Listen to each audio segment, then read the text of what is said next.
אהלן וברוכים השבים לעוד סרטון שלי. והיום אני הולכת לדבר על מה זה חרדה, מה זה הפרעת חרדה, ולמה אני מרגיש את הדבר הזה בכלל. אז בואו נעשה פתיח קצר ונתחיל.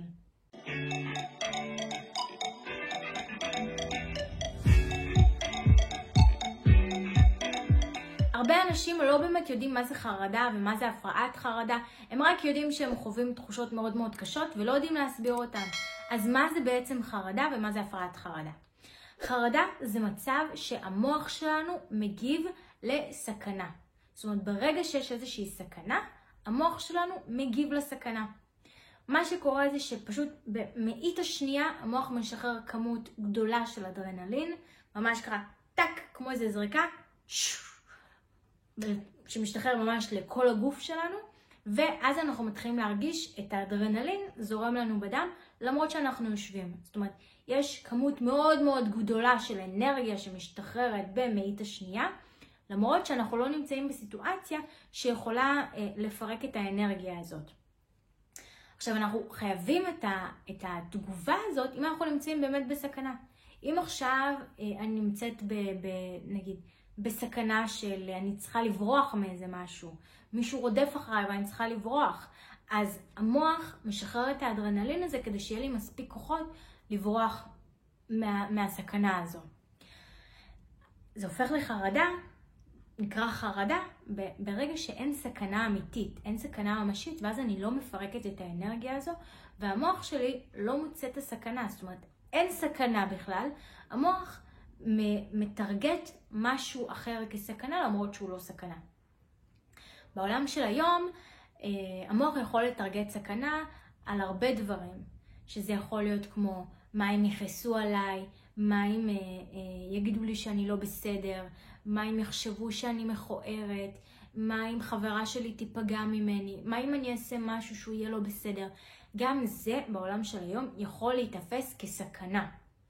כי זה מקושר לסכנה חברתית, וסכנה חברתית היא היום העניין החברתי הוא עניין מאוד מאוד,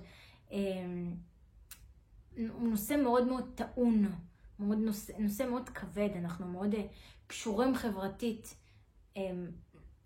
קשורים לחברה שסביבנו, ולכן אנחנו תמיד חייבים להיות בסדר.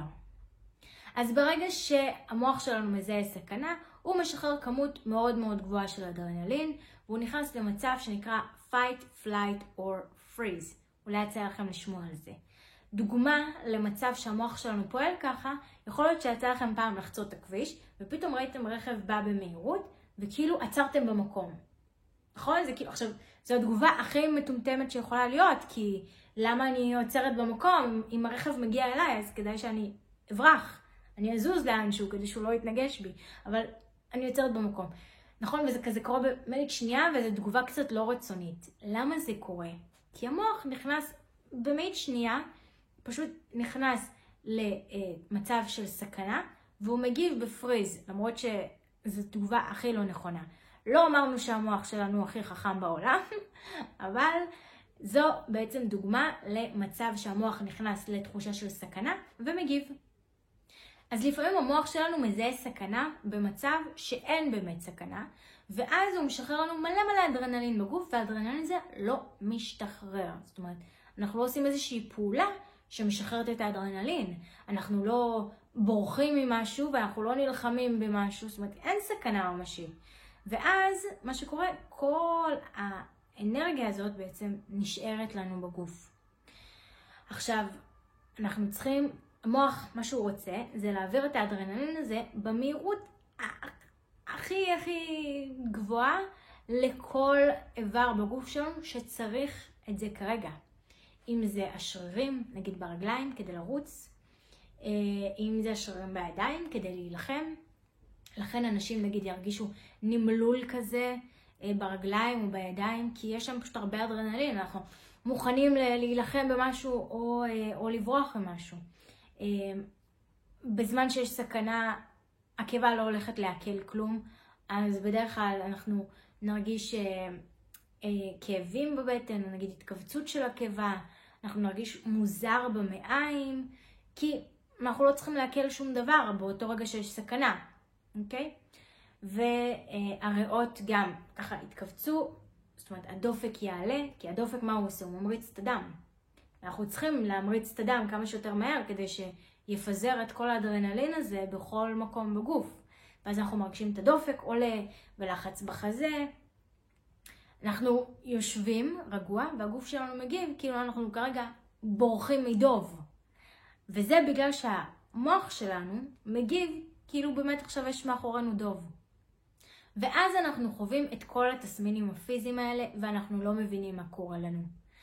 עכשיו, התקף חרדה הוא בדרך כלל יגיע בטק, יגיע לשיא וישתחרר.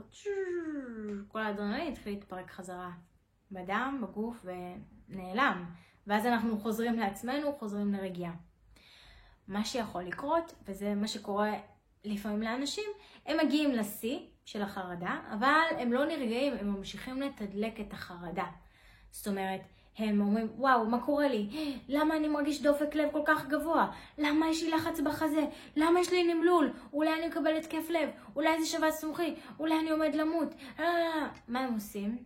מלחצים את עצמם יותר, אומרים למוח שלהם, כן, יש סכנה, יש סכנה, יש סכנה, מתדלקים את הלחץ, את הפחד, את הסכנה, ואז המוח ממשיך לשחרר עוד ועוד ועוד אדרנלין, הוא אומר, אוקיי, סכנה, סכנה, סכנה, סכנה, סכנה, עד שהם מגיעים לניתוק, כי זה פשוט, המוח כבר, הגוף לא יכול להכיל את זה, מגיע למצב של דיסוציאציה, של ניתוק, או לאיזשהו התקף חרדה מאוד מאוד מאוד מאוד גדול שיוצא משליטה. ולכן, אם חווים התקף חרדה, חשוב לא להיכנס ללחץ, לא להכניס את עצמי ללחץ, להבין שזה התקף חרדה, לתת לו להגיע לשיא שלו ולרדת. לתת לזה, זאת אומרת, להירגע, לא לתדלק את זה, לא להגיד, וואי, עכשיו אני אהיה ככה כל הזמן, כמה זמן זה יישאר, אמא לי איזה פחד, מה אני אעשה, איך אני בורחת מפה, איך אני יוצאת מפה? לא.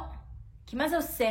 זה מתדלק את החרדה, זה אומר למוח שלנו, כן, תמשיך לשחרר אדרנלין, כן, אני באמת במצב של סכנה. במקום זה, מה שצריך זה להתרכז בכאן ועכשיו במה שקורה מולי, לא להישאב למחשבות ולפחדים ולדברים, לא להכיל את עצמי סרטים לגבי מה שקורה לי בגוף, זאת אומרת, להתעסק במה שמפקס אותי, שאני לא אשאב למחשבות מפחידות ומלחיצות, להסביר לעצמי ולהזכיר לעצמי שזה התקף חרדה, הולך ככה, מגיע לשיא וטק ויורד. להזכיר לעצמי שכמה פעמים חוויתי התקפי חרדה ואז זה עבר והכל היה בסדר, אז מה שאני חווה עכשיו לא יימשך לנצח. ואם יש לכם את האפשרות, אז אפשר לפרק את האנרגיה באיזושהי צורה, כמו ריצה, קפיצה, זאת אומרת, לעשות איזושהי פעילות כושר שתפרק את האנרגיה הזאת. זאת אומרת, תפרק את כל האדרנלין הזה שעכשיו משתחרר לי בגוף, כאילו אני נמצאת עכשיו באיזשהו שיא של פעילות ספורטיבית. מה שקורה הרבה פעמים זה שאנשים לא יודעים לזהות ממה התחילה החרדה. זה כאילו, חרדה זה תגובה של סכנה או של משהו שמפחיד או מלחיץ, והרבה פעמים אנשים אומרים, אבל שום דבר לא הפחיד אותי ולא הלחיץ אותי, אני לא מבין למה. זה קורה ברגע שהתת מודע מזהה סכנה לגבי משהו שבאופן מודע אנחנו לא מזהים אותו. ואז הוא בשניות משחרר את האדרנלין ואנחנו לא מצליחים להבין למה בכלל. כאילו, למה שחררת את האדרנלין הזה אבל לא קרה כלום, אבל הכל היה בסדר, ישבתי עם חברים, היה לי כיף. למה? זה משהו בתת המודע שמזהה סכנה. במקרה הזה, בתהליך של טיפול, יעזור לכם בעצם המטפל, המאמן, מי שמלווה אתכם, מנחה אתכם, איש מקצוע, ידריך אתכם ביחד איך למצוא את הגורם הזה שנמצא בתת המודע, שמזהה דברים מסוימים כסכנות. זאת אומרת, מה זה הדבר הזה? למה הוא מזהה דברים מסוימים? ומה זה הדברים האלה שהוא מזהה? ואז כמובן לפתור אותם. יכול להיות שזה מגיע מאיזושהי התנסות בעבר, מאיזשהו משהו ששמעתם. זאת אומרת, משהו קרה, אתם לא זוכרים אותו באופן מודע, והוא זה שממשיך לייצר חרדות. בעזרת ליווי מקצועי, יעזרו לכם למצוא מה זה הדבר הזה ספציפית. ברור שאתם לא יכולים למצוא את זה לבד. ברור שכשישאלו אתכם מה מלחיץ, מה מפחיד, אתם תגידו כלום. בגלל זה איש מקצוע לומד איך להדריך אתכם ולהנחות אתכם למצוא מה בדיוק מלחיץ ומפחיד. מה בעצם מעורר את החרדה הזאת. מה נתפס במוח שלכם כטריגר לסכנה שמצריך שחרור מוגבר של אדרנלין כדי להתמודד עם הסכנה הזו. אני רוצה גם להמליץ לכם על סדרה שמראה את זה, זאת אומרת סדרה על גוף האדם, אם עדיין לא יצא לכם לראות אותה, באמת היא מאוד מאוד מעניינת, והפרק הראשון ממש מראה את התגובה של המוח שלנו, מה קורה לנו במוח ומה קורה לנו בגוף ובמערכת עצבים, ברגע שאנחנו חווים איזושהי טראומה. זאת אומרת, מה זה טראומה? מצב של סכנה. ברגע שאנחנו נמצאים במצב שכאילו המוח מזהה את זה כסכנה. עכשיו, הדוגמה בסדרה מראה על סכנה אמיתית, אבל צריך לזכור שבעצם בחרדה לאו דווקא מדובר בסכנה אמיתית. לפעמים זה סכנה שהמוח מתייג כסכנה. אז אני ממליצה לכם לצפות בפרק הראשון הזה, אני ראיתי את זה בנטפליקס, אתם יכולים לחפש ופשוט למצוא.